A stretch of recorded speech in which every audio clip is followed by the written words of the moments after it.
à tous et bienvenue. C'est une soirée française, une soirée en fanfare, une soirée extraordinaire puisque Lille devient le premier club français à s'imposer du côté de l'Atlético Madrid. De Madrid, merci beaucoup. Après cette tentative, donc la 7e a été la bonne. Succès 3-1 donc du côté de Madrid contre l'Atlético. Brest, auparavant, en début de soirée, avait tenu en échec le champion d'Allemagne. 1 but partout. Voilà, c'est extraordinaire.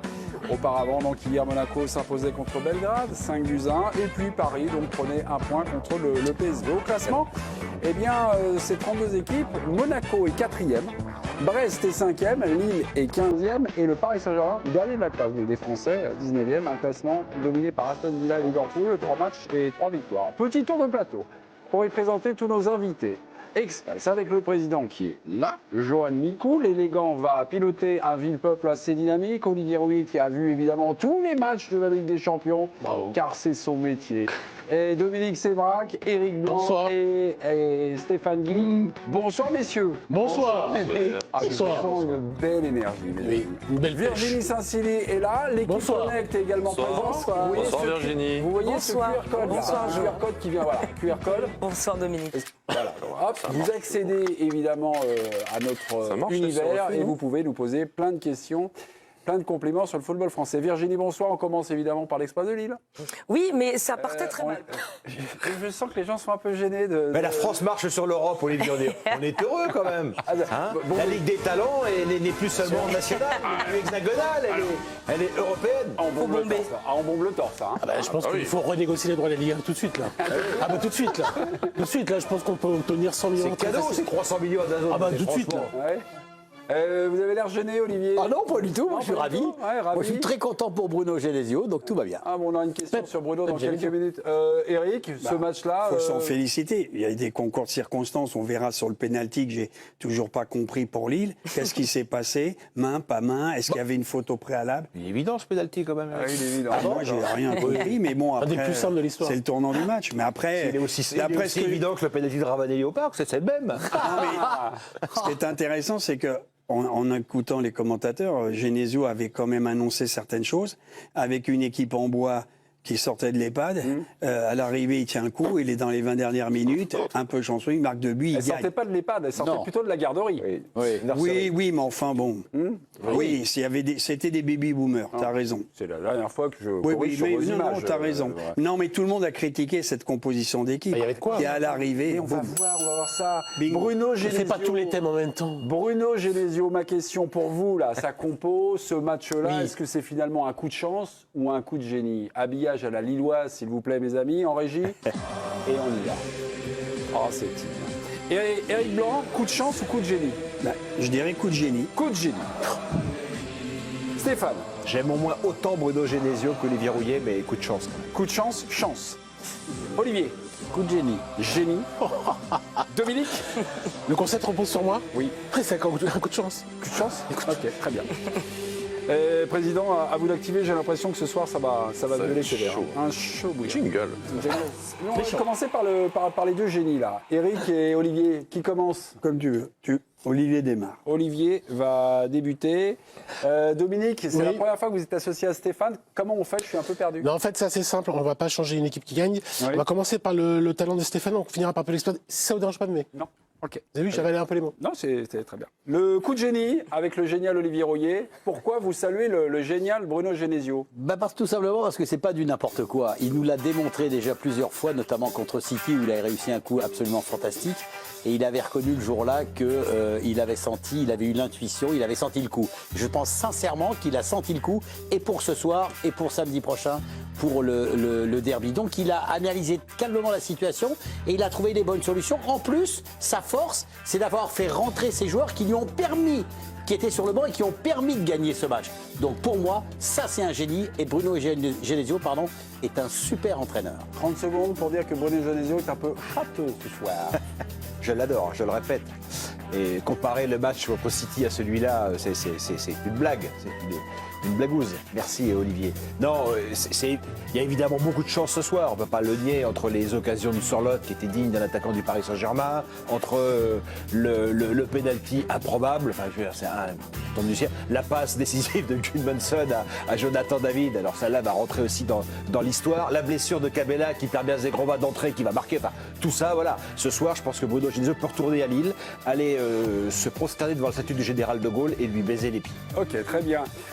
Juste avant la visite du monument aux morts, on va faire un tour coup de génie par Éric Blanc. Un coup de génie parce que Genesio, il s'est transformé en David Guetta. Il a mixé son football. Il a enfumé tout le monde. À savoir que vous verrez demain ce qu'a préparé notre ami Genesio. Il y croyait, il était comme un fou. Il avait annoncé certaines choses. Il a démarré avec une équipe. Bien sûr, il y a eu des coups du sort. Tout ce que tu dis est vrai. Mais est-ce que tu as vu quand même l'Atlético de Madrid faire des fautes, s'énerver, perdre le contrôle? Ils viennent de battre Madrid, le Real, l'Aibats. C'est une belle performance. Magnifique Genesio. Il faut le féliciter. Faut lui dire qu'il a eu la chatte à tonton Georges. C'est bon. Ok, laissez Georges tranquille.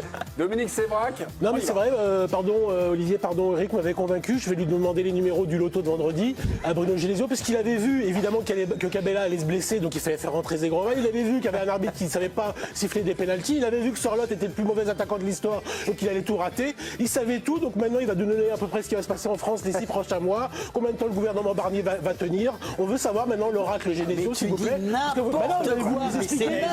quoi ce que vous avez... Mais arrêtez de nous emmerder, vous dites que des conneries, mais c'est hallucinant. Alors, s'il vous plaît. Mais non, mais attends, c'est lamentable ce qu'il est en train de nous sortir. Non, franchement. Non, mais c'est un truc de ouf. S'il vous plaît, calmez-vous, mon cher Olivier. Qu'est-ce que je viens d'entendre là?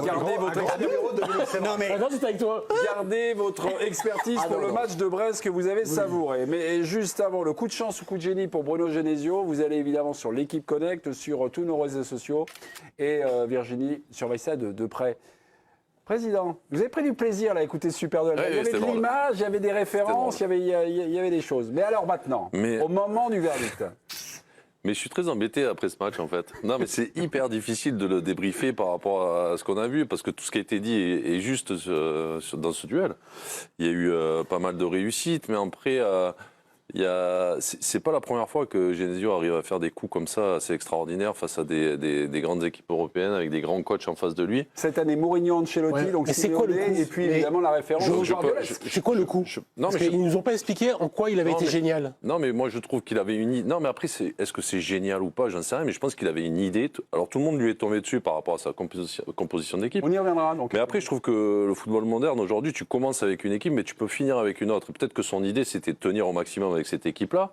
De faire le match et d'essayer d'être toujours dans le match au bout d'une heure de jeu, peut-être, je sais pas, il faudrait peut-être lui poser la question, quelle était son idée. Mais peut-être qu'au bout d'une heure de jeu, d'envoyer Zegrova, d'envoyer oui, mais peut-être va y avoir 3-0 au bout d'une heure. Il y aurait pu. Réussite, ça enlève rien. Non, mais c'est ce que je dis. C'est que moi, je trouve qu'il y a pas du tout d'attaque sur Bruno. Moi, je vais même pas vous départager parce que je vais mettre un match nul parce que je trouve qu'il y a tout ce que vous avez dit, c'est ce qui s'est passé. Il y a eu à la fois beaucoup de réussites, mais à la fois une idée que sûrement Genesio a eue. Il faudrait lui demander, mais je pense que l'idée c'était peut-être. Alors Zegrova. Bruno Genesio, il est en direct. Il est en direct, regardez, il est là. Allez Bruno, livrez-nous vos secrets. C'est des choses. La question est de décliner votre identité, nom, prénom et le média pour lequel vous travaillez, s'il vous plaît. Merci beaucoup. On commence juste devant avec Jean, s'il vous plaît, pour RMC Sport.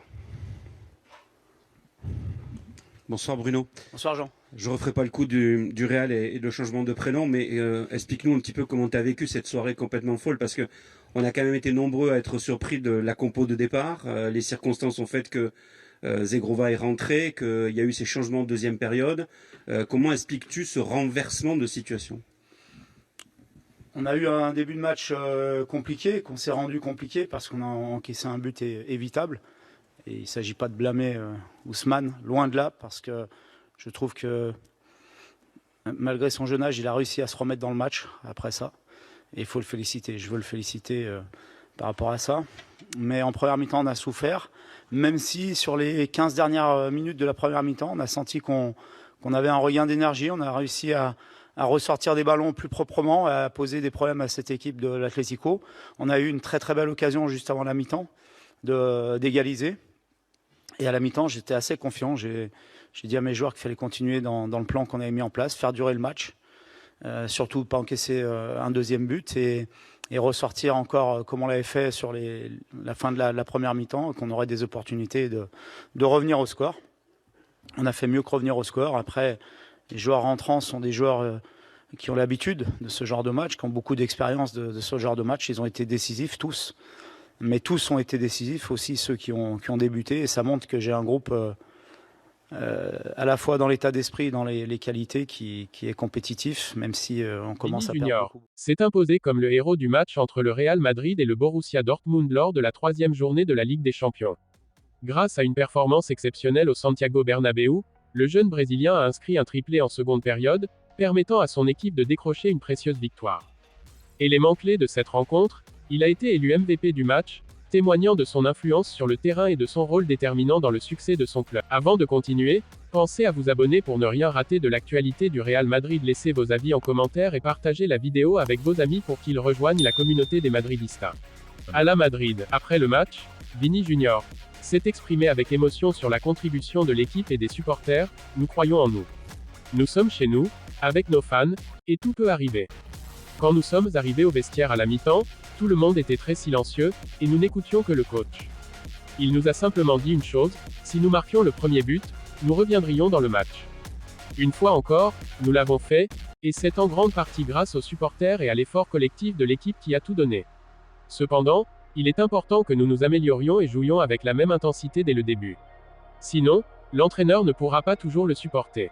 Vini Junior a également reconnu le rôle stratégique de Carlo Ancelotti et l'impact des ajustements effectués à la pause. Nous surveillons comment nous jouons, et l'entraîneur trouve toujours des moyens de rendre les matchs plus simples pour nous. En seconde période, nous avons changé non seulement la formation, mais aussi la dynamique et notre manière de jouer. Cette compétition est la nôtre, et nous voulons la gagner à nouveau. Le Brésilien a ensuite partagé ce que son coach lui avait confié après son triplé. Ancelotti m'a dit de continuer sur cette voie, que je pouvais encore m'améliorer. J'ai seulement 24 ans, et je veux rester ici pour toujours. Je veux accomplir de grandes choses pour ce club qui m'a tout donné depuis mon arrivée. En évoquant les ambitions de l'équipe, Vini Junior a souligné l'importance du soutien des supporters et l'engagement total des joueurs. Nous allons tout donner, surtout à domicile avec nos fans. Cette saison, comme toujours, nous allons nous battre pour tout. Il a également exprimé sa gratitude envers les supporters, qui scandaient son nom avec passion. Je ressens une immense joie chaque fois que les fans chantent mon nom.